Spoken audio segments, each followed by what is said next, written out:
The next reader is one of my oldest, longest friends of all time.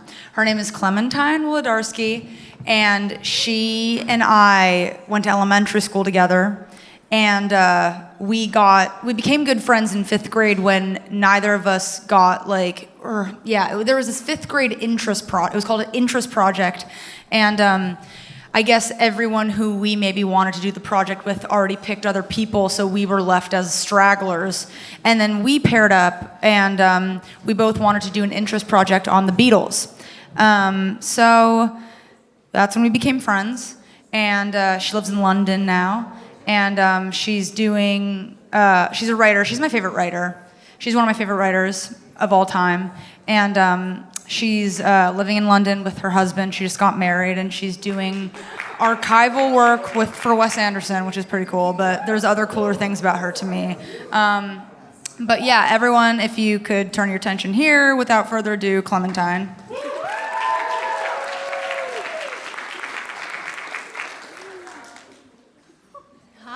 Hi. Well, Audrey gave a bit of a spoiler, but just pretend you don't know that I'm married, because that's a big thing. Okay, so my name is Clementine. Is that better? Yes. My Substack is called I Am Having an Okay Time, and I have 37 subscribers on Substack.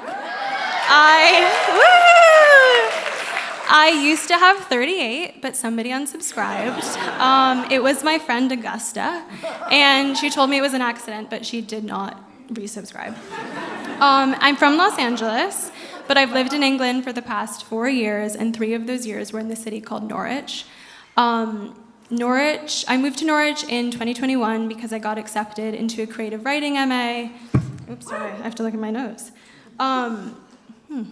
I never heard of the city before I applied. I didn't know where it was, and I didn't know a single person there. And when I told everybody, I'm moving to Norwich, I'm moving to England, everyone was like, oh, you're gonna have so much fun in London. But it seemed like fate when I learned that the Norwich University Hospital had a rheumatology department that specialized in ankylosing spondylitis. Ankylosing spondylitis is a type of spinal arthritis that I was diagnosed with when I was 21. My back pain had started when I was 19. In college, and I went to the UCLA Student Health Center, and the doctor was like, I think it's caused because you're journaling too much. It's like, okay. But after several MRIs and 3 years, it was determined that journaling had nothing to do with it. But because I was diagnosed in COVID and total isolation, it seemed like I maybe had a really niche autoimmune disease. But it wasn't niche at all in Norwich, and people raved about Norwich on r/ankylosing spondylitis. It was huge. So in Norwich, I could sort of be and do what I hadn't managed to do at UCLA, which was become a more fun version of myself. So I stayed up late, and I went to see Charlie XCX play at the Student Union for 1,500 people, and I wore Doc Martens everywhere. I started talking less about how, whether or not Hamlet was Shakespeare's attempt to reconcile his father's Catholicism with his own Protestantism, and I talked more about Issa Rae. I also went on dates, and on my 4th Hinge date, I met Sam.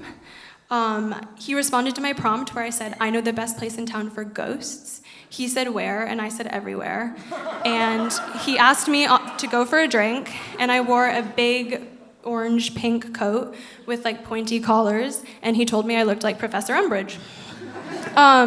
And he does really incredible impressions. Some are sort of obscure, he does a really good one of my cousin, who's currently locked in a custody battle, and we all thought he was a meth addict, but joke was on us because he's actually just an alcoholic and a stoner, and his baby mama's in jail. But Sam does a really good one. And he also does some more well-known impressions. He can sit at the piano and do a spa on Elvis singing Unchained Melody hours before his death in 1977. But there was one big problem for moving forward as a couple. He wasn't a reader. I told him, I can only really see a long-term relationship with someone who reads books, and he said, where to start? And I said, Slaughterhouse-Five. And now he's read all of Vonnegut, he's read all of Cormac McCarthy. When I look at him, he's always reading a different Chester Himes, and now we can turn to each other in bed and say things like, can you believe how many people Tom Ripley killed? So this July, after 4 years, Sam and I got married. at Islington Town Hall in London. Being married at 26 is really weird and really cringe. And neither of us really know how to talk about it. And at a party recently, Sam introduced himself as my husband to one of my colleagues. Then we both looked at each other, embarrassed. But the non-cringe thing is that I got a spousal visa, which means I can stay in England for at least 2 years and 9 months more. But when I come back to America, my family and my friends are always saying things like, they're always giving me a hard time for saying things like, "Where's the loo?" And "I fancy some crisps." And friends visited London this year, and as we walked in Hyde Park, one of them turned to Sam and was like, "Is she changing her accent?"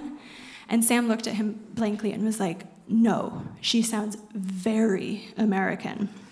And so what's nice is that to Sam, I will always be a Yank. And to me, Sam will always be the guy who can sit at the piano in his underpants and sing Elvis songs. And he will also always be my husband. Blimey. That's it.